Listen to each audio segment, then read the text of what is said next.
All right. So climate change, how's it affecting you or what? It's just, I live in the Colorado Rockies, and we've been in a mega drought off and on for almost 30 years. hmm, And I spend a lot of time in the tundra, and I live in an area that would be very prone to catastrophic wildfires. And so the summers are always anxiety inducing. And this beginning in mid-June, no moisture at all and heat and very high winds.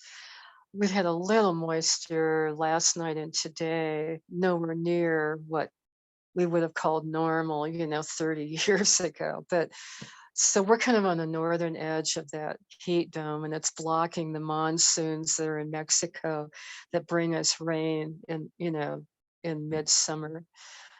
And because I spend a lot of time in the tundra, I have seen a lot of death and devastation, and I'm seeing it again this year. And it's the, a sense of heartbreak, a hmm, sense of anxiety about my town, because we could burn down like Superior in 20 or 30 minutes because of our location and the conditions and so on. And so it's I'm hmm, definitely aware of that fragility, that that fragility. And I feel a real connection with the millions of people who are experiencing worse things and been driven from their homelands. So um it's been coming up in my sitting, not constantly, but yeah. yeah. It's funny here. I mean, we're not that far from you here in Salt Lake, really. And we've had thunderstorms with rain like every week or 10 days for quite a while, for the last couple of months. Yeah, and that's how it is on the Front Range, Denver, Colorado Springs. They're doing really well, but the rest of Colorado is being pummeled by heat and wind. And yeah, Whereabouts are you in Colorado? I am in a town called Fairplay, and it's just mm, south and somewhat east of Breckenridge on the other side of a pass. The area I'm in is called South Park. Oh, is Yeah, that where they yeah, shoot that famous cartoon? Is that yeah, yeah. No, I mean I don't know if it was influenced by here, but it could be.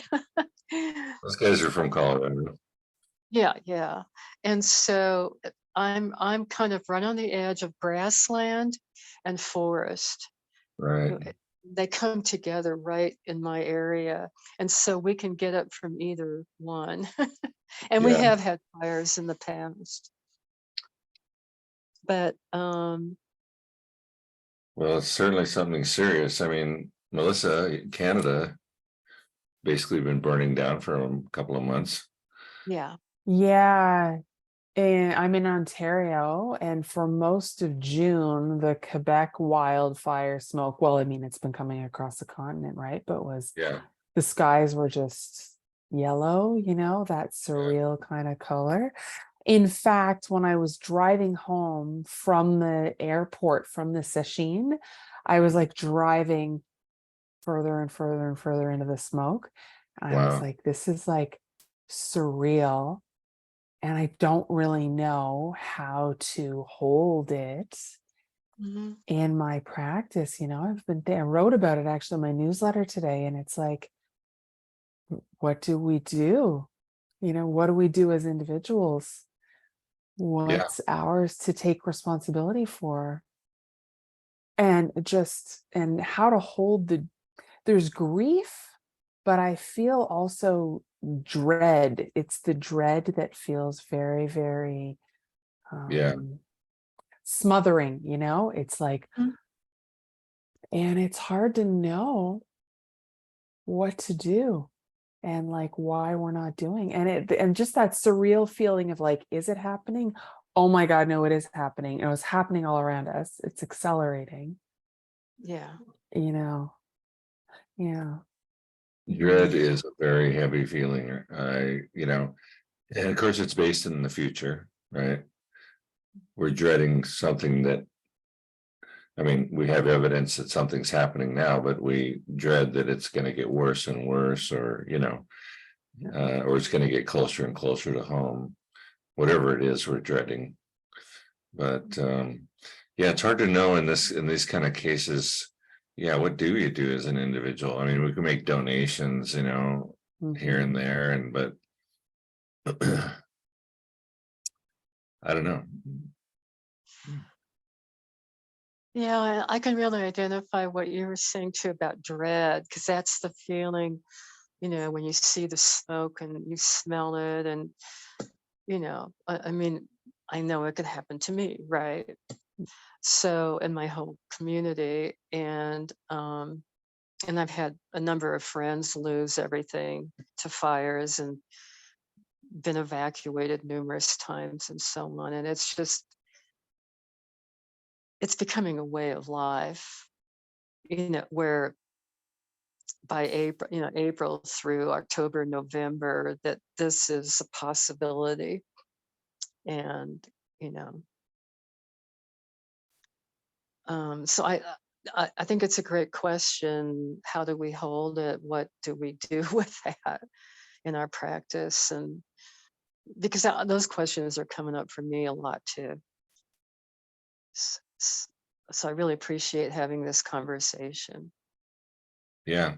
Well, that's what these Tuesdays and Thursdays are for, is to like get into real world stuff, and like, how does our practice serve us in these situations, Yeah. And what what part of our practice, I mean, meditation isn't going to make the things happening in the world go away. No. And we can do some kind of social action sort of thing, but these problems are enormous. I mean, they're Yeah. global, right? And it's funny because I laugh a little bit sometimes when I think about the stuff I read in my Zen practice and stuff, we've been heard over the years as well. Just be in the moment, just be in the moment. Okay, I'm in the moment, and I guess what, I'll just, if the moment becomes there's a fire, a block away from my house, I guess in that moment I go grab my hose or something. But you know that may or may not work. uh and so as far as like what's happening in the moment, I guess we prepare for, we prepare our property or our house as best we can, or but I think more what the Buddha was referring to, though, is maybe how does our practice serve us with this issue of dread? I mean, Mhm. that's actually more of the kind of suffering that he talked about. When our minds get wrapped around something, and we're not, when we're dreading something in the future, we're not in the moment.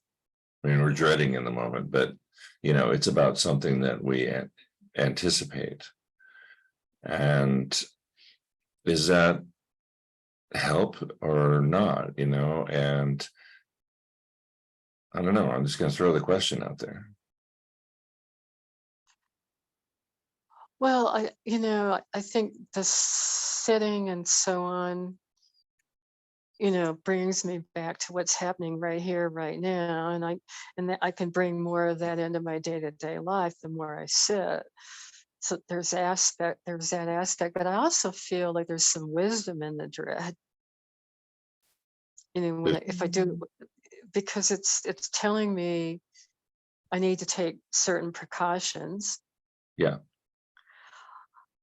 Although, since I'm surrounded by propane tanks, I don't think any of them are going to do any good. But there's also, I can act. I mean,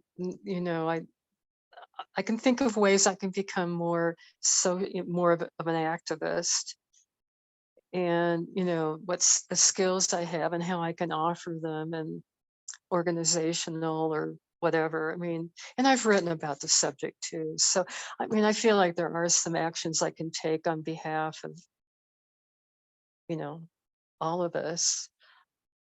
Um, so I'm kind of experiencing it in two ways: the Yeah, personal, and then the collective responsibility. right. Yeah. Mm. Um, Yeah. Of course, that, I mean, the dread is very personal in a way, but I think when you start thinking about the collective, I, I think anger comes up, right? Because you think, how come nobody's paying attention, anger, yes, yes, lots Mm. of anger. right? Not all the time, but in moments, because it's just so Right. clear. It's just so clear what's blocking it, you know. I mean, Yeah, I've done a lot of research about it.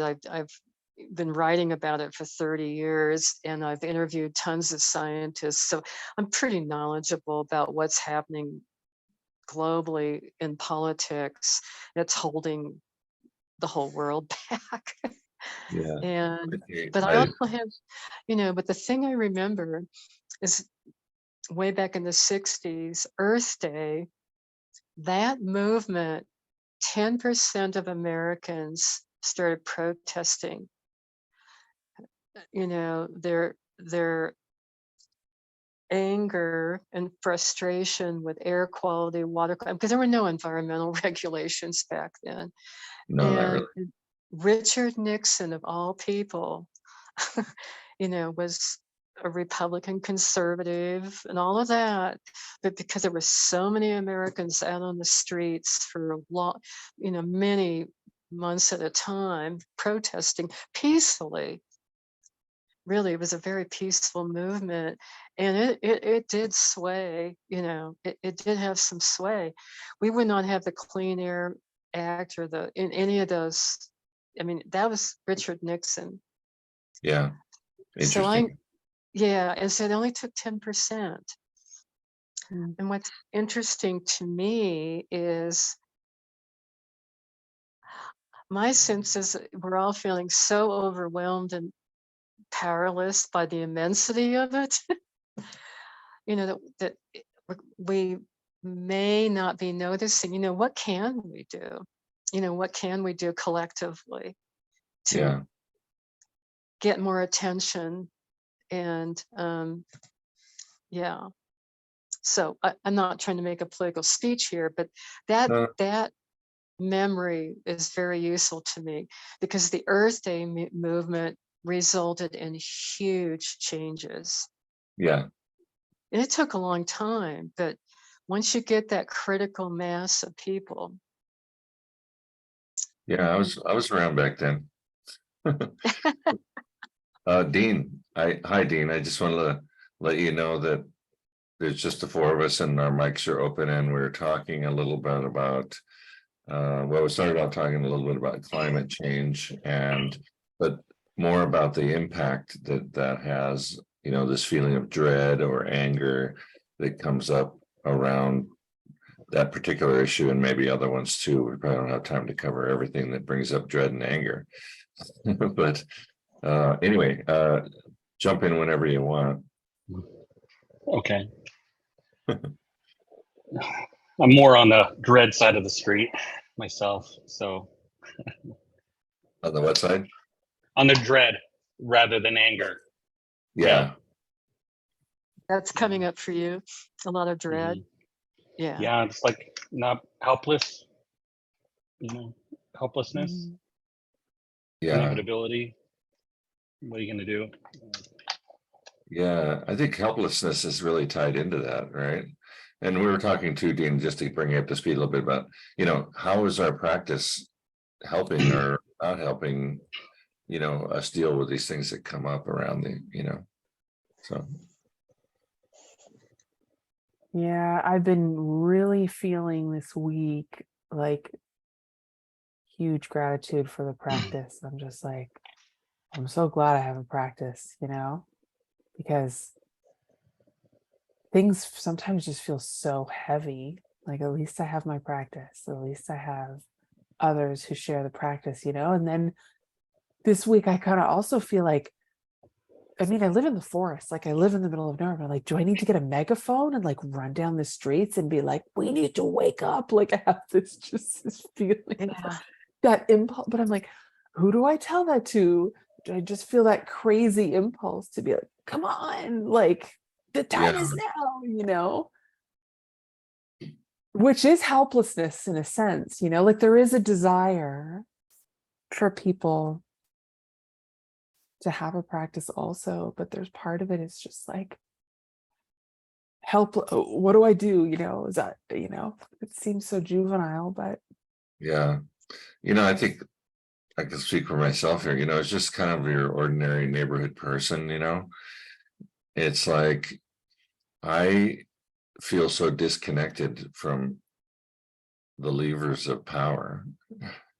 I mean, sure, I can vote, I could protest, I could make donations, I could try to elect people that coincide with my views.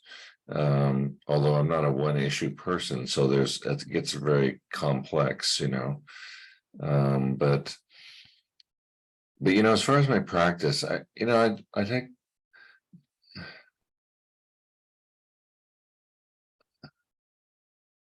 I mean, I don't sit down and meditate with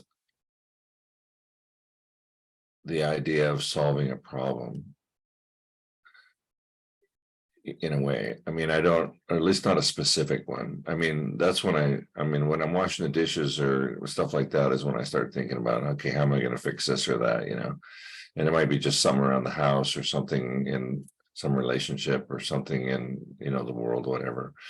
But, my meditation always takes me back to, I really go back to core kind of things like impermanence and dependent arising and karma, because I believe that a deeper understanding of those things gives me a certain equanimity, and not equanimity to sort of then just brush off or ignore these social and world issues, but maybe a kind of perspective on it. I mean, you could say, and I think this would be a misguided understanding of it, of impermanence, but I think if you say, well, everything's impermanent, and so whatever the hell happens is going to happen, and things arise and things fall apart, and it's just part of it, and oh well, and the same with dependent arising. These, everything's made of something else, and things churn around through cause and effect. And there used to be dinosaurs, but they're not around anymore, and now there's humans, and there's a time when we won't be around anymore. And this is all like looking at the giant picture, you might say, is in a way, I think, an escape for some people, or a way to maybe just disconnect further actually from life, from what's actually happening. And it's one of the things in Zen training and in Buddhism that I think requires bringing back in the personal and the relative, right? Because those things are true. I mean, it is true. Okay, stuff comes and goes. There's been millions of species that have come and gone. I mean, this is the nature. This is natural selection. This is just life. Nature just it tries all these different things, and the things that work keep going, and the things that don't pass away. And that is true, but that's only half the coin, right? Because it can also say that, well, my family is affected, and I'm in the moment, and I'm here with them, and I want to protect them, and I want to protect my neighbors and my community, and the world, and that's also real and true. So you know, how do you reconcile those two things? And then, like I say, on these huge global problems, you know, what can one person do? I don't know. And so it's easy to kind of like, you can fall one way or the other. You can fall into, well, it doesn't matter because this is just what's going to happen and the world's going to go the way it goes. And this, you know, or you can fall into the side of like, this is really real and this and everything is like super important, which it is, and I've got to do something. Or you know, if I feel helpless, then I'm going to feel dread, I may feel anger, I may feel depression, you know, because that side of the world is samsara and it's filled with that, it's all that. So I don't know, I'm babbling on, but how do you know, how do we strike a balance between these two truths that seem so incompatible in a way?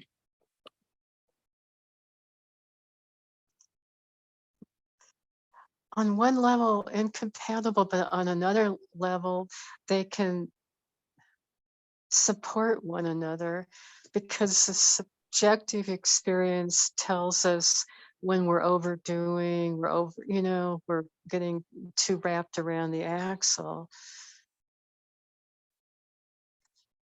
That we all have skills and things to offer, and that can, you know, it may not seem like much, but for me anyway, that feels better than nothing, you know, doing nothing. Yeah, That's just me, but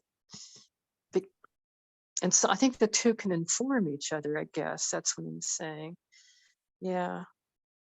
I think they do inform each other, and I think also that they are one, really, and that's Yeah. also true. Yeah. Yeah. They are one. But of course, you know, in our language, especially, we're constantly dividing things up. You know, there's the relative and there's the absolute. Well, that's not, that's only in our minds as a concept. It's actually one thing. How do we see that? You know, it's like when we say there's wisdom and there's compassion, you know, well, like it's two separate things, but it's not. And you know, I don't know if you even, I'm not even sure if you, even if you get that all the way, you're still left with the same thing. What do I do now? And if you're afraid of dread, or if you're afraid of anger, or you're afraid of, you know, if you see it as bad and try to push it away, it's just gonna persist, right? Like Roshi said the other day, he goes, whatever you resist persists. Mhm. Yeah. So I guess, you know, for me, I guess I still have to do the things I do, that I, at least, you know, my karmic reach is not very far, right? Even though I'm one with everything and connected with everything, whatever ripple I put out there is just swallowed up in the infinite number of other ripples that people are in the world and the universe are putting out there. So I can't, you know, there's that famous thing, you know, butterfly flaps its wings in Thailand or whatever, and there's a hurricane in Boston, whatever they say. And yeah, that's true, except, you know, the butterfly isn't the only cause. It combines with all the other causes. So I guess I, you know, I add, there's a great line from, there's a movie called The Year of Living Dangerously. You ever see that movie? Yes. Yes. Mm, Wonderful movie with Yeah. Mel Gibson, I think, and Sigourney Weaver. Anyway, The Year of Living Dangerously, so interesting. There was this one part where Mel Gibson is telling this woman, you know, she's taking like the money she earns and she's going down and giving it to these poor people that live on the boats on the river, and I believe it was in Singapore or in Indonesia somewhere. And he goes, why do you bother doing that? You're never going to change anything. And she goes, well, I just add my light to the sum of light. Oh, that's beautiful. Isn't that a wonderful phrase? Yeah. mm. Yeah, And it is. I love that. Mm. each add our light to the sum of light, and that's all we can do. Well, And then that's what comes up too when I feel the dread and the grief and the anger. I also feel the love, and that and that's that's a very powerful thing too. And just staying in our hearts and remaining connected to that, because that's an offering to others that affects other people. yeah, Yeah. and It's so often, true. Sorry. and go ahead, Melissa. I'm talking too much anyway. No, it's good. No, it's so true. And I think it's so easy to get caught up in and just stuck in the difficult emotions, and we're so trained by our culture to feel fearful. That's always being reinforced, and this is what I wrote about in my newsletter today, because I was writing about summer and what summer's like now. And I was at my son's baseball game on Monday, and it was just so perfect. It was just like this perfect summer evening. And it was just like this feeling of togetherness, and everyone was just gentle. And I was like, this moment, this game, it's so pure and perfect in the midst of these wildfires, and the ocean is warming, and species are collapsing, and you go, oh my God. But it's also perfect in the moment. It's like, not reinforcing our differences and, our conflicts. Like, I was experiencing this moment of like the timeless perfection and what we have that's possible in relationship, and even that was something to hold on to. Maybe I have to put that down as well, but it's just a really good reminder, not everything is ending in this moment. Not everything is what? Ending, just when I started to feel like, oh my God, it's all terrible. I have to kind of process that, but I can really get smothered by my own emotions, the negative ones. I'm just like, even with a lot of practice, I feel really like my emotions really cling to me. And I'm like, I just step into the absolute. I try to do that in my sitting a lot. Be like, right, I can be over here also. But yeah, that baseball game showed me something that I needed to feel and see, Yeah, I call that feeling that you're talking about of not the oneness part, but getting caught up in the, tragedies and dread and all that. I think of it as like a whirlpool, where you start out here and then it just kind of, and that needs to be interrupted for sure. That needs to be cut off somehow. And I think that's where our practice can step in. And it's not that we say that, oh, everything's perfect or nothing matters, not either one of those, but we do have to have perfect moments to remind us that actually it is all perfect. Even the fires, even global warming, even all of that stuff is actually perfect. What else could it be?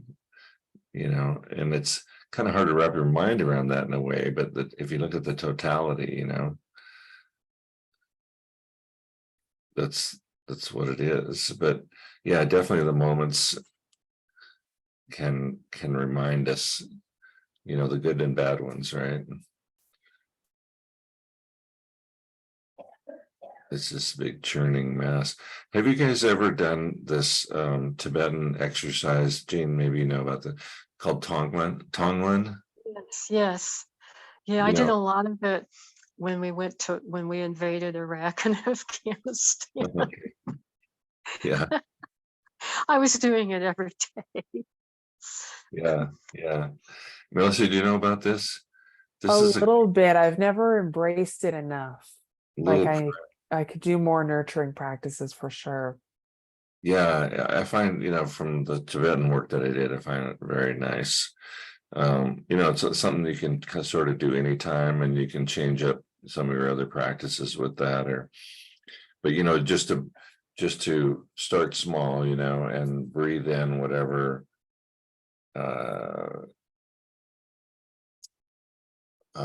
what would I say? Anything that's not right. This is not working. Somebody else's pain or your own pain or whatever.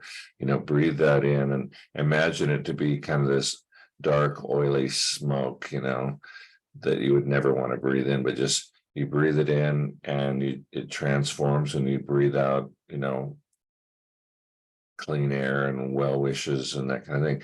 And you start, very small, and you breathe a couple about yourself maybe, and then you do a few about your close relatives, and then about your neighborhood, and then about the wider community, and then your country or region, and just keep going out bigger and bigger. And you just take in all the pain and suffering of those different circles as they get wider, and then breathe back out. And does it make a difference to those people that you're breathing in all this oily black smoke from the whole world, and you eventually go out to the universe? So it has, yeah, it does, because karma is karma, and that's another ripple, and it doesn't have the kind of effect where all of a sudden there won't be any crime in Chicago, or something like that. Yeah. But it does have its effect, because everything you think and do, action has karmic consequences. So it's that in one way, that it's real. And the second thing is, it kind of gives you practice going from, my little world to bigger and bigger and bigger, right? And so you can take a little bit of a tour from the personal to the universal. And you can do it in a few minutes, or you can do it for half an hour, or you can do it all day, or whatever, but I find it to be a very nice and useful practice. Yeah. My wife Jenny is she's graduated from the chaplaincy program at Upaya Zen Center with Joan Halifax, and has been a Buddhist chaplain for a while now, and works in hospice here with people dying in several different places and hospitals and whatever, whenever they need a Buddhist, right? Which not terribly often, because most everybody here is Christian, or Mormon, and they have their own priests and things they talk to. But she does Tonglen all the time while she's with people and with them, and sometimes teaches them, sometimes not. It's, as a chaplain, you're not really going in to teach, you're just going in to bear witness, really, and hear what people have to say, and let them freely express their whatever it is they want to express. And it might be their anger about their life, it might be their spiritual thoughts, it might be whatever, it might be just small talk, but yeah, so Tonglen is something nice to do. And our meditation a lot of times is, it's kind of all about us in a way, right? We're trying to work with our thoughts and feelings and emotions, and go deep enough to experience these great principles that the Buddha laid out.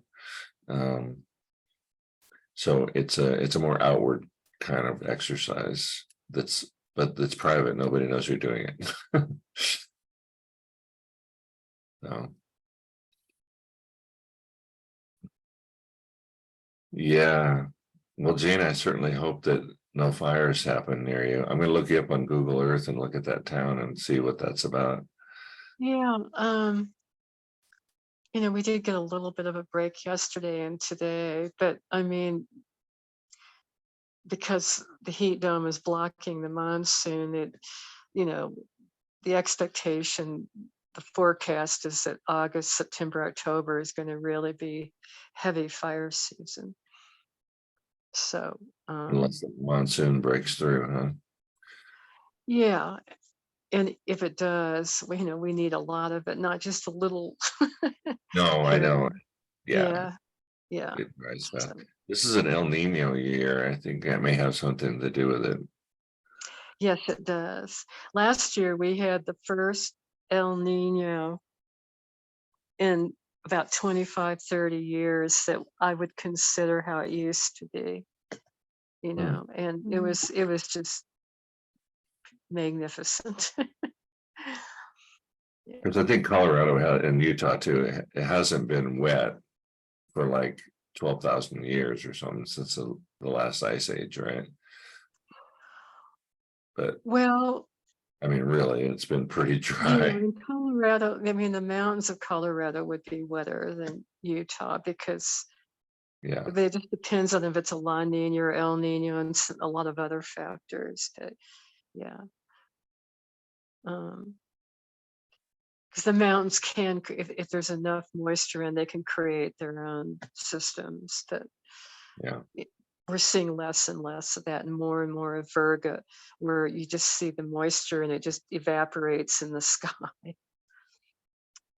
Yeah. Mhm. yeah. Here too. I mean, Salt Lake, used to be actually where my house is, which is probably a couple 100 feet above the lake, at least, maybe 400 or 500 feet above the lake. My house is below where the old shoreline used to be. Like, we're kind of up on the foothills that lead right. I mean, the actual mountains are like 6 or 8 blocks, to the east of me. And there's a ledge all around that area they call where the shoreline was.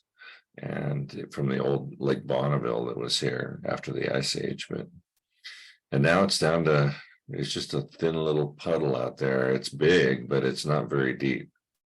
I don't think it's more than 10 or 12 feet deep anywhere. Yeah, Holy it's cow. astonishing. Yeah, it's astonishing how quickly it's shrunk. Yeah, yeah. Yeah, So, yeah. pretty interesting stuff. Pretty interesting stuff.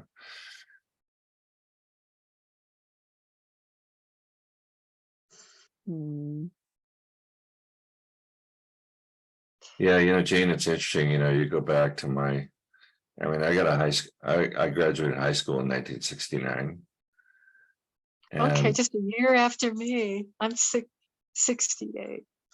yeah, so uh, I remember those times quite well, as I'm sure you do too. And the Vietnam War and the protests and the Beatles and the Rolling Stones and the you know uh, all of that and the protests about all sorts of different things. But there have been really incredible strides since then on air and water and all sorts of things.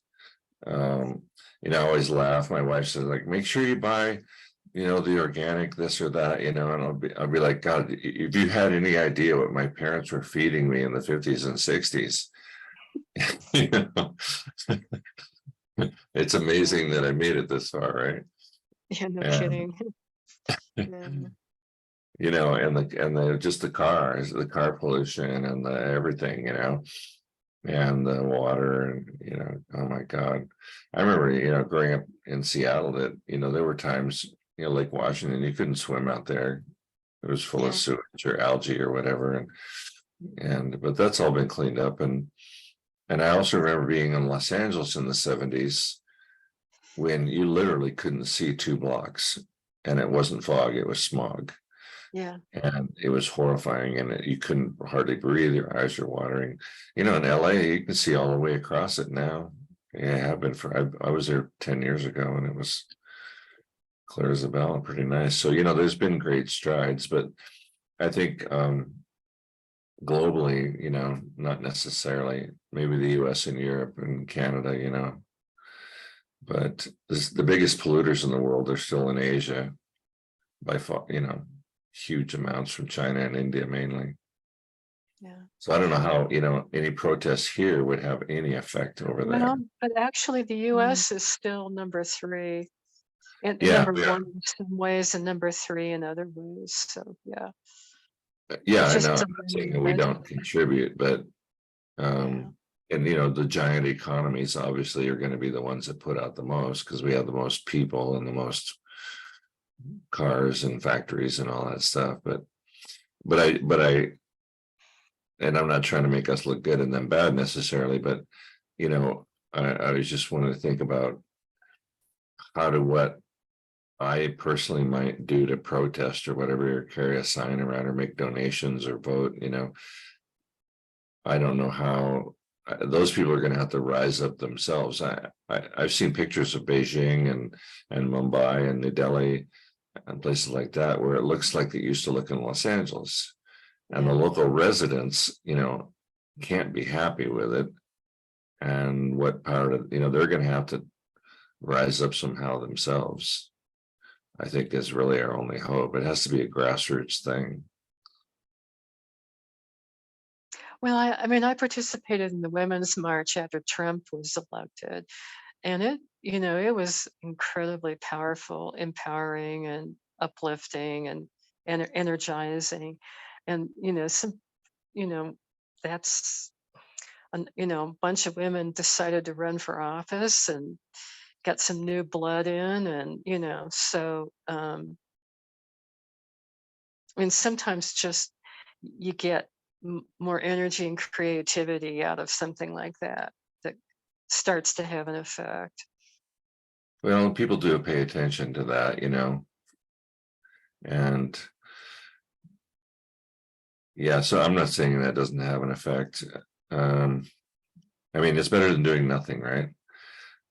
It made me feel really good to march alongside, Yeah. 100,000 people. And call attention, Yeah, to yeah.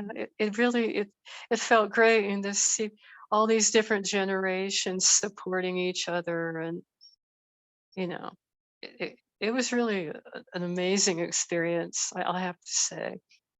yeah, yeah. I've been in those kind of big marches. It is kind of amazing.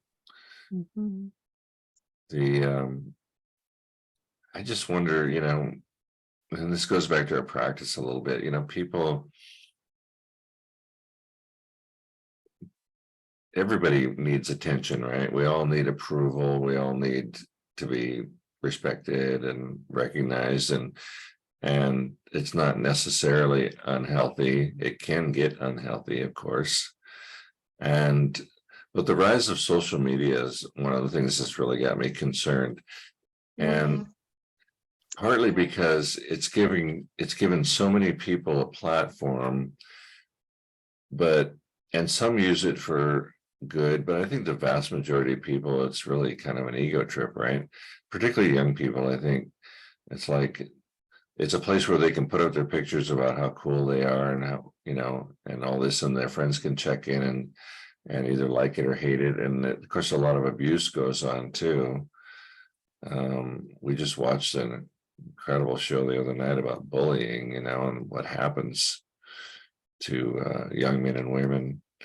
They're not getting inspired. I don't think they're getting inspired to go out and change the world, you know, which is sad. Because I think, I don't know, kind of coming from that hippie generation, I think, we actually did sit around and talk about saving the world, Yeah, we and did. We sure did. peace Well, and love. we went through the smithy of assassination, that Yeah, forged us. I mean, we saw,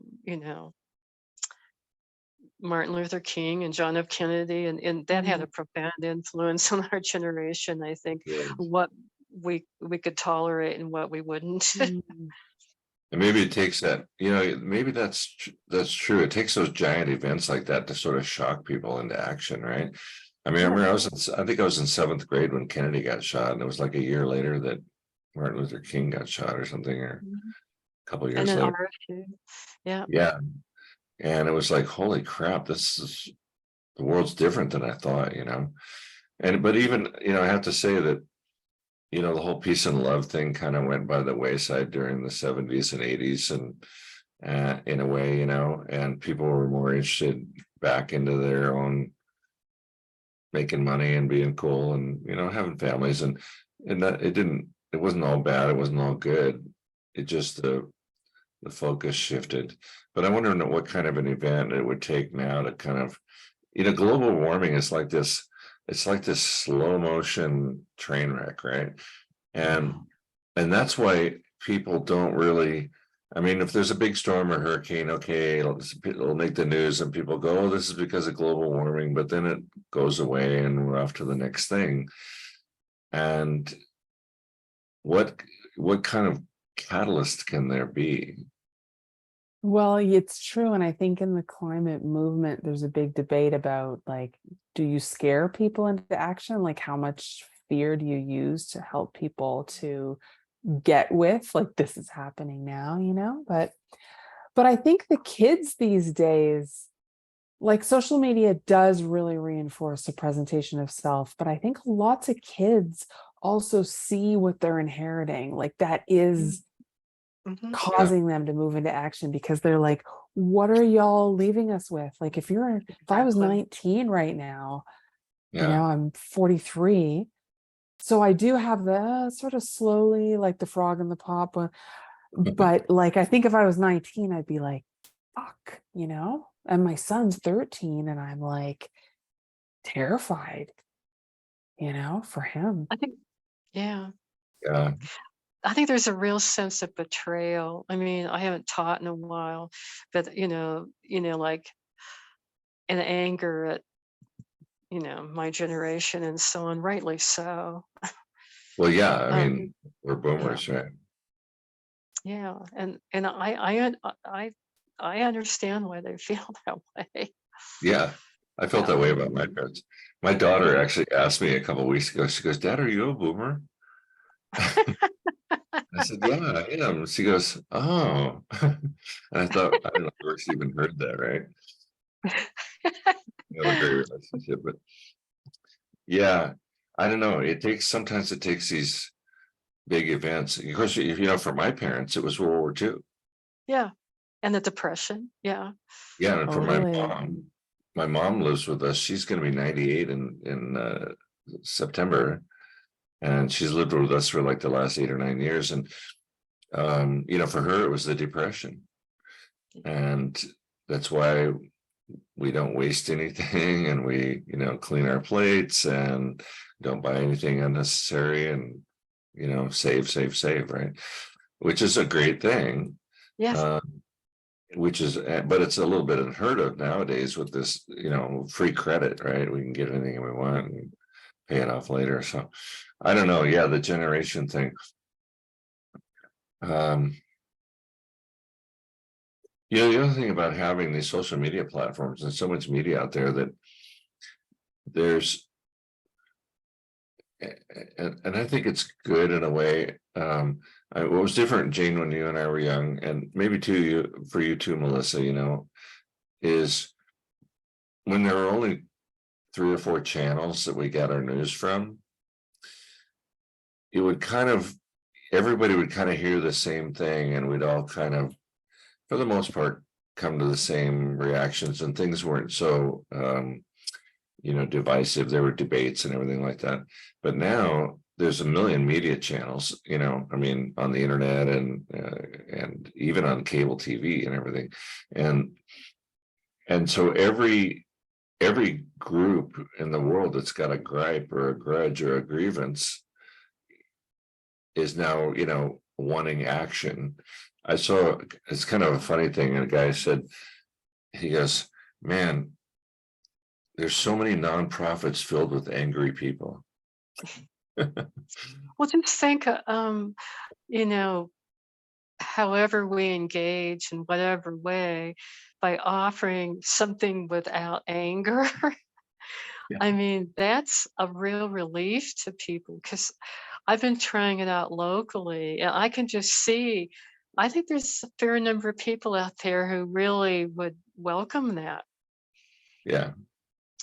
and gravitate towards it. They just have to see it, you know. Yeah. Um, It's just, for me, it's kind of like, how many causes do I sign up to? yeah. You know? And yeah, I don't know. I'm just kind of thinking out loud now, but I don't know, back to our practice, right? I mean, we can only just work on ourselves and extend our karmic reach as far as we can in ways that help whoever we can reach. And Yeah. And have Yeah. faith in that, mhm, just yeah, do what's possible right here. And yeah, hope that helps somebody else. yeah. Like I Yeah, don't thank want, you for saying that. Yeah. I don't want my concerns about national or world politics or issues to get in the way of me paying attention to my family and my neighborhood and my community and things like that too, because those national and global things actually do affect those things close to home, right? Just like you, Jane, you're there wondering if you're gonna have a forest fire. I'm here with a young daughter and I worry about crime. I worry about when she goes out riding her bicycle around the neighborhood. I always think, oh God, please be safe. Yeah.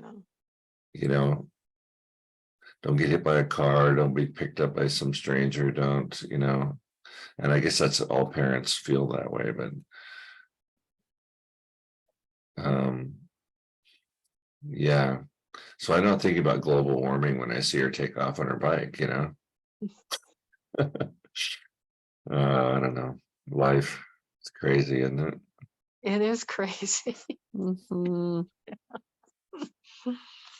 Mm. Did the Tuesday session get taped or recorded? It did, and it was excellent. And I really want to see it. Yeah. I'll have to. Yeah, it was great. Roshi took over for a jig on Tuesday, and then I got called in tonight. But Thursdays in the summer, apparently North Americans have a lot of other things to do on Thursday evening in the summer. Sometimes we'll have 15 or so people here on Thursday, and sometimes it's 2 or 3 like this. And I enjoy it. I love talking to you guys anyway. But yeah, the Tuesdays are more populated because all the Europeans are there. And many of our members who are North American have time during the day to watch it and aren't necessarily at work or school, but especially in the summer. So that'll be in the archive at some point. Yeah, I think I may have already put Tuesday up on Okay. this. Well, I'll keep looking because I really want to catch up cool. with it. Yeah, sometimes I'm like a day late on these things, and No problem. yeah. Mm. This one I'm probably not going to post this one. I don't know. It was fine, but I don't know, it might be boring for people to listen to us chat away. Well, did everybody get to say, I guess, did everyone get to speak who wants to, or? Yeah, I guess so. Actually, I was thinking about that. Maybe I will put it up because people can say, hey, even if there's only 3 or 4 people, it's actually really nice.